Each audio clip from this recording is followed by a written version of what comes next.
जय जोहार, नमस्कार। दैनिक छत्तीसगढ़ चैनल देख रहे हैं आप। मैं हूं आपके साथ अभिजीत कुमार और करते हैं आज की खबरों की शुरुआत सबसे पहली बड़ी खबर के साथ। अगर आप छत्तीसगढ़ के हैं, छत्तीसगढ़ के रोजाना प्रमुख बड़ी खबरें ठीक इसी प्रकार देखना चाहते हैं तो नीचे लाल कलर का सब्सक्राइब बटन दिया है, जिसे दबाकर चैनल को आपको सब्सक्राइब करना है। पहली बड़ी खबर, छत्तीसगढ़ में अब तक 19% कम बरसात हुई है। पिछले सप्ताह 29% की कमी थी और अब 10 जिलों में सामान्य जबकि 4 जिलों में सामान्य से अधिक पानी अब तक बरस चुका है। इसके अलावा बात करें तो अभी तक प्रदेश के 15 जगहों पर मूसलाधार बारिश बीते दिन दिखाई दी है, जिसकी वजह से सूखे नदी नाले एक बार फिर से भर उठाए हैं। दरअसल हम बात कर रहे हैं प्रदेश में पिछले 3 से लेकर के 4 दिनों से हो रही अच्छी बरसात ने माहौल बदल दिया है।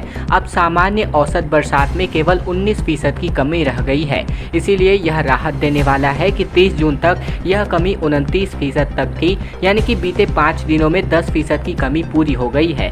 10 जिलों में सामान्य वर्षा है तो वही 4 जिलों में सामान्य से अधिक पानी अब तक बरस चुका है। इधर बात करें तो जांजगीर चांपा में 233 मिलीमीटर औसत बरसात के मुकाबले 310 मिलीमीटर बरसात हो चुकी है, जो कि सामान्य से 33% अधिक है। इसके अलावा बात करें तो प्रदेश में मानसून आने के 2 हफ्ते बाद मौसम विभाग ने प्रदेश के बिलासपुर और सरगुजा संभाग में ऑरेंज अलर्ट जारी कर भारी बरसात की संभावना जताई है। इसके अलावा रायपुर और दुर्ग, जहां पर सबसे कम बारिश हो रही थी, उससे के लिए भी येलो अलर्ट की श्रेणी में उसे रखा गया है। इसके अलावा बात करें बीते दिन की तो प्रदेश के 15 जगहों पर मूसलाधार बारिश हुई है। साथ ही कई जगहों पर नदी एवं नाले जो पूरी तरीके से सूख गए थे, वो इनमें एक बार फिर से जल भराव की स्थिति हो रही है। एक बार फिर से स्कूल सफाई कर्मचारियों का गुस्सा फूटता नजर आ रहा है। 2000 से भी ज्यादा स्कूल सफाई कर्मचारियों ने हाईवे पर कर दिया जाम। इन्हें रोकने के लिए पुलिस भी रही नाकाम। दरअसल छत्तीसगढ़ की राजधानी रायपुर में प्रदर्शन करने पहुंचे 2000 से भी ज्यादा स्कूल सफाई कर्मचारियों ने हाईवे पर चक्का जाम कर दिया। माना से रायपुर को जोड़ने वाली धमतरी रोड पर बड़ी तादाद में सफाई कर्मचारी पहुँच गए और नारेबाजी करने लगे। अब बात करें तो प्रशासन इन्हें हटाने का प्रयास करती नजर आई। मंगलवार को अचानक प्रदेश के अलग अलग जिलों से स्कूल सफाई कर्मचारी रायपुर पहुंच गए थे। 2000 से भी ज्यादा की तादाद में रायपुर पहुंचे इन सफाई कर्मचारियों ने नवा रायपुर के राज्योत्सव मैदान में धरना दे दिया। काफी देर तक यहां नारेबाजी चलती रही। इसके बाद से अचानक सभी उठ करके रायपुर की तरफ मार्च करने लगे। आसपास के थानों की पुलिस ने फौरन मौके पर बैरिकेडिंग करते हुए प्रदर्शनकारियों के बीच में ही रोक दिया। पुलिस की टीम प्रदर्शनकारियों को राज्यों उत्सव मैदान पर घेर नहीं सकी। सभी आगे बढ़ते हुए हाईवे की ओर आ गए। फौरन मौके पर अतिरिक्त पुलिस फोर्स मंगवाई गई और बैरिकेडिंग की व्यवस्था की गई। अब बात करें तो रायपुर में घुसने से पहले सफाई कर्मचारियों को रोका जा चुका है।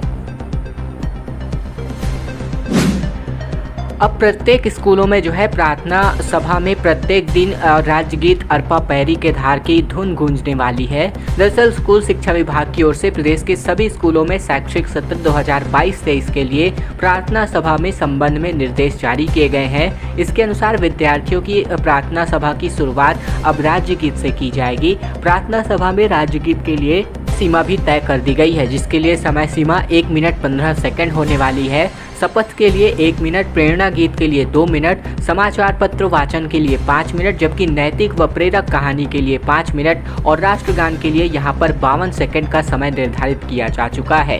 प्रार्थना सभा का आयोजन निर्धारित समयावधि में शाला की उच्चतम कक्षा में अध्ययन करने वाले उन 5 विद्यार्थियों की ओर से किया जाएगा जिन्होंने मासिक आकलन अपनी कक्षा में सर्वाधिक अंक प्राप्त किए हो। इसी आधार पर प्रतिमाह प्रार्थना सभा के आयोजन के लिए विद्यार्थियों का चयन किया जाएगा। शाला नायक द्वारा विद्यार्थियों को देश और प्रदेश की एकता की समृद्धि के लिए शपथ भी दिलाई जाएगी। विद्यार्थियों को कोई भी एक प्रेरणा गीत गाया जाएगा।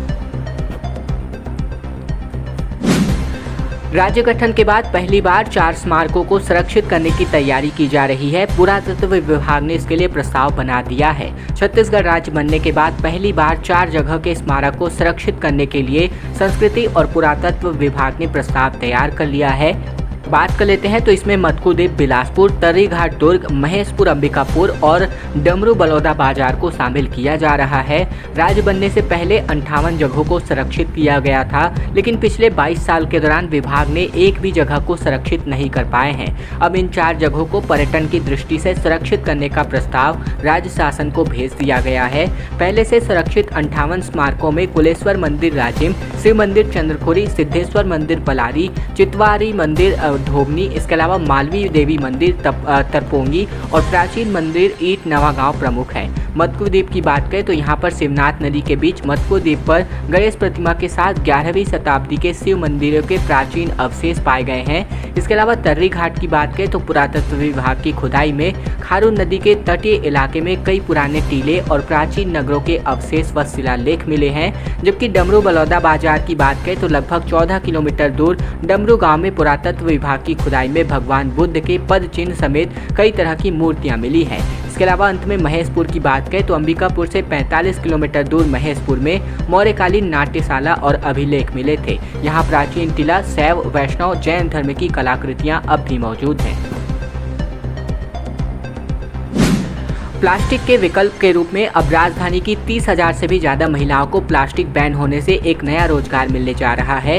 घरों में अब ये जो महिलाएं हैं थैलियों का निर्माण करने जा रही है। सिंगल यूज प्लास्टिक के बैन के चलते अब राजधानी रायपुर में 30,000 से भी ज़्यादा महिलाओं को एक नया रोजगार मिलने की उम्मीद दिखाई दे रही है। शहरी रोजगार से जुड़े 3,000 से भी ज़्यादा महिला समूह की महिलाओं के द्वारा अब प्लास्टिक के इस्तेमाल को रोकने के लिए वैकल्पिक उत्पाद जैसे कि कपड़े के थैले, कागज के लिफाफे और दूसरे सामान बनाए जाएंगे। इसके लिए महिलाओं को लोन के साथ साथ सामग्रियां भी दी जाएंगी। दरअसल कोरोना काल के दौरान शहर में मास्क की कमी को दूर करने के लिए महिला समूहों की मदद ली गई थी। इसके जरिए नगर निगम और स्मार्ट सिटी की पहल को पूरे देश में सराहना भी मिली थी और अब इसी की तर्ज पर महिला समूह प्लास्टिक पर असरदार तरीके से बैन लगाने के लिए सस्ते दरों पर वैकल्पिक सामग्रियां उपलब्ध कराएंगी। इकोनॉमिक मॉडल के तहत अब महिलाओं को जो है आय व्यवहार होने वाली है। दरअसल अफसरों के मुताबिक बात करें तो नो प्लास्टिक मुहिम के तहत इस बार महिला समूहों को रोजगार से जोड़ने का जो प्लान बनाया गया है उसके तहत महिला समूहों से बनाए गए प्लास्टिक से निजात देने वाले जो भी प्रोडक्ट हैं उनके लिए बाजार उपलब्ध कराया जाएगा। एक अच्छी व्यवस्था शुरू होने जा रही है जहां पर ऑडियो और वीडियो के माध्यम से बीमारी से बचने की जानकारी मिलेगी। मैकॉज के स्पेशलिस्ट डॉक्टर यहां पर सलाह देंगे। 12 जुलाई से इसकी रिकॉर्डिंग होने वाली है। छत्तीसगढ़ के बस्तर में डिमरापाल मेडिकल कॉलेज के स्पेशलिस्ट डॉक्टर्स और चिकित्सा शिक्षक अब ऑडियो वीडियो के माध्यम से विभिन्न बीमारियों से बचने के उपाय लोगों को बताने वाले हैं। जो 12 जुलाई से इसकी रिकॉर्डिंग जो है शुरू की जाएगी। बताया जा रहा है कि विशेषज्ञ डॉक्टर्स की ऑडियो वीडियो की इस क्लिपिंग को लोगों तक पहुंचाया जाएगा। मेडिकल कॉलेज के डॉक्टरों से कहा गया है कि वे विषयवार अपनी तैयारी पूरी कर ले। हालांकि ऑडियो वीडियो को लोगों तक कैसे और कब पहुंचाया जाएगा यह फिलहाल अभी स्पष्ट नहीं किया गया है। मेडिकल कॉलेज के अधीक्षक डॉक्टर टीकू सिन्हा के मुताबिक लोगों तक जानकारी पहुंचाने के लिए ये एक नया प्रयोग किया जा रहा है। अब बोरवेल वाले राहुल के गांव में जो है गैस निकल रही है। खेत से लगातार पानी का फव्वारा फूटता नजर आ रहा है। मिट्टी हटाई तो यहाँ पर तेज आवाज आने लगी है। दरअसल छत्तीसगढ़ के जांजगीर चांपा में बोरवेल वाले राहुल का गांव पिहरीद एक बार फिर से चर्चा में है। इस पर कोई हादसा नहीं हुआ है बल्कि एक बार फिर से जो है जो चर्चा इसीलिए है क्योंकि जमीन तोड़ करके गैस निकल रही है। मंगलवार को सुबह किसान अपने खेत में पहुंचा तो देखा कि वहां पर पानी निकल रहा था। इस पर उसने मिट्टी हटाई तो जोर की आवाज आने के साथ गैस निकलने लगी। तभी मामले की सूचना प्रशासन को दे दी गई है। इसके बाद खेत की बैरिकेडिंग करके माइनिंग विभाग को जांच के निर्देश दे दिए गए हैं। मालखरौदा ब्लॉक के पिरीद गांव के किसान लक्ष्मी नारायण जाटवार मंगलवार सुबह खेती किसानी के काम से खरपतवार स्थित सरपत अखार स्थित अपने खेत पहुंचे, जहां पर देखा कि खेत में पानी का फव्वारा फूट रहा है। उनका खेत पूरी तरीके से पानी से भर गया था। इस पर उन्होंने फावड़े से मिट्टी हटाई और मिट्टी हटाते ही तेज आवाज आने लगी जैसे कि गैस निकलने लगती है उस प्रकार की आवाज इतनी तेज है कि आसपास के खेतों में काम कर रहे किसान भी वहां एकत्र हो गए। Swami Atmanand English medium school में एक भर्ती निकली है जिसके लिए आप अपना आवेदन 12 जुलाई तक प्रस्तुत कर सकते हैं। दरअसल शिक्षा के क्षेत्र में अपना करियर बनाने की सोच रहे युवाओं के लिए नौकरी पाने का एक सुनहरा अवसर आया है। स्नातक पास युवाओं के लेकर के यहाँ पर योग्यताधारी स्टूडेंट्स हैं या फिर परीक्षार्थी हैं उनके लिए यहाँ पर बम्पर भर्ती निकल चुकी है जिस पर आप अपना आवेदन कर सकते हैं, जिसपे व्याख्याता, शिक्षक, सहायक शिक्षक विज्ञान, कंप्यूटर शिक्षक से लेकर के चौकीदार और सफाई कर्मचारी के लिए यहाँ पर जो विज्ञापन है जारी किया गया है। आवेदन करने के लिए उम्मीदवार के पास 8वीं, 10वीं, 12वीं, ग्रेजुएशन या फिर पोस्ट ग्रेजुएशन या फिर डीएड या फिर टीएड या फिर यहाँ पर बीएड या फिर डिप्लोमा या फिर जो भी समकक्ष अर्हता है वो यहाँ पर होनी चाहिए। रेलवे ने एक बार फिर से 18 ट्रेनों को कैंसिल कर दिया है। 7 से लेकर के 21 जुलाई तक ट्रेनें नहीं चलेंगी। बीकानेर एक्सप्रेस जैसी ट्रेनें कटनी रूट में मेंटेनेंस का बहाना दिया जा रहा है। दरअसल छत्तीसगढ़ के रेल यात्रियों के लिए रेलवे लगातार मुसीबत खड़ी कर रहा है। दक्षिण पूर्व मध्य रेलवे ने एक बार फिर से 18 ट्रेनों को 7 से लेकर 21 जुलाई तक अलग अलग दिनों के लिए कैंसिल कर दिया है। ट्रेनें बंद करने की वजह से बिलासपुर रेल मंडल में लाई से लेकर के बुढ़ार सेक्शन में तीसरी लाइन कनेक्टिविटी का काम बताया जा रहा है। रेल प्रशासन ने यात्रियों को होने वाली असुविधा के लिए फिलहाल खेद व्यक्त किया है। रेलवे प्रशासन की ओर से कभी अधोसंरचना विकास के लिए तो कभी कोयला परिवहन के लिए ट्रेनों को कैंसिल करने का सिलसिला जारी है। स्थिति ये है कि पिछले 6 से लेकर के 7 महीने के दरमियान छत्तीसगढ़ से होकर चलने वाली ज्यादातर यात्री गाड़ियों को रद्द कर दिया गया है। इसके चलते यात्रियों को अच्छी खासी परेशानियां हो रही हैं। बीजेपी सांसद के घर के बाहर नगाड़ा बजाकर के प्रदर्शन किया जा रहा है।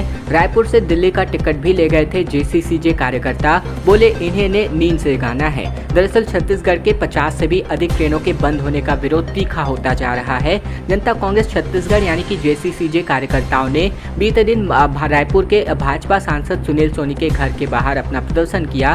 प्रदर्शनकारी सड़क पर बैठ कर के नगाड़े बजाते नजर आए। वे सांसद के लिए रायपुर से दिल्ली का टिकट भी लेकर के आए थे। जनता कांग्रेस छत्तीसगढ़ के फ्रंटल संगठन अजीत जोगी युवा मोर्चा के प्रदेश अध्यक्ष प्रदीप साहू की अगुवाई में सांसद सुनील सोनी के पंचशील नगर स्थित निवास का घेराव करने के लिए प्रदर्शनकारियों ने पुलिस आवास से कुछ ही पहले रोक लिया। जनता कांग्रेस छत्तीसगढ़ कार्यकर्ता वहीं सड़क पर बैठ करके नारेबाजी करने लगे। वहां उन लोगों को नगाड़ा बजा करके अपना विरोध जताया। उनका कहना था कि वे नगाड़ा बजा करके सांसद को नींद से जगाने का प्रयत्न कर रहे हैं। रमन सिंह और उनका परिवार चिटफंड कंपनी के ब्रांड एम्बेसडर है। दरअसल मुख्यमंत्री भूपेश बघेल ने कहा कि 6,500 करोड़ का घोटाला हुआ, ईडी जांच क्यों नहीं करती। दरअसल मुख्यमंत्री भूपेश बघेल ने चिटफंड कंपनी में हुए फर्जीवाड़े को लेकर मुख्यमंत्री डॉक्टर रमन सिंह पर यहां पर निशाना साधा। मुख्यमंत्री ने कहा कि पूर्व मुख्यमंत्री रमन सिंह और उनका परिवार चिटफंड कंपनी के एक प्रकार के ब्रांड एम्बेसडर है। अपनी सरकार में रोजगार मेला लगा करके चिटफंड कंपनियों में रुपए जमा करवाए। लोगों के 6,500 करोड़ रुपए फंसे हुए हैं, कहीं तो निवेश हुए होंगे। प्रदेश में ईडी और आईटी वाले घूमते रहते हैं, इसकी जांच क्यों नहीं करते। मुख्यमंत्री बघेल गौरेला पेंड्रा मरवाही में मीडिया से बातचीत कर रहे थे और इस दौरान उन्होंने गौरेला में मुख्यमंत्री बघेल ने कहा कि राहुल गांधी पर एक आरोप लगा, उसकी ना तो कहीं शिकायत और ना ही एफआईआर हुई। इसके बाद भी 5 दिनों तक दिल्ली में ईडी उन्हें बुला करके पूछताछ करती रही। यहाँ रमन सिंह की सरकार में 6,500 करोड़ रुपए का घोटाला हुआ है। उन्होंने कहा कि ईडी जब यहाँ घूम रही है तो रमन सिंह के समय चिटफंड कंपनियों के जरिए जमे हुए मनी लॉन्ड्रिंग की जांच क्यों नहीं करती। इसकी जांच अवश्य होनी चाहिए। फिलहाल ये सभी बातें पत्रकारों से चर्चा करते हुए मुख्यमंत्री भूपेश बघेल ने कही है। खैर दोस्तों, आज की खबरों का सिलसिला बस यहीं तक का था। वीडियो पसंद आए तो नीचे लाइक बटन है जिसे दबाकर इस वीडियो को आपको बहुत ही छोटा सा लाइक करना है। नीचे लाल कलर का सब्सक्राइब बटन भी दिया है जिसे दबाकर चैनल को आपको सब्सक्राइब करना है ताकि प्रतिदिन की महत्वपूर्ण खबरें, छत्तीसगढ़ के समाचार बिना किसी रुकावट रोजाना हम आप तक पहुंचा सकें।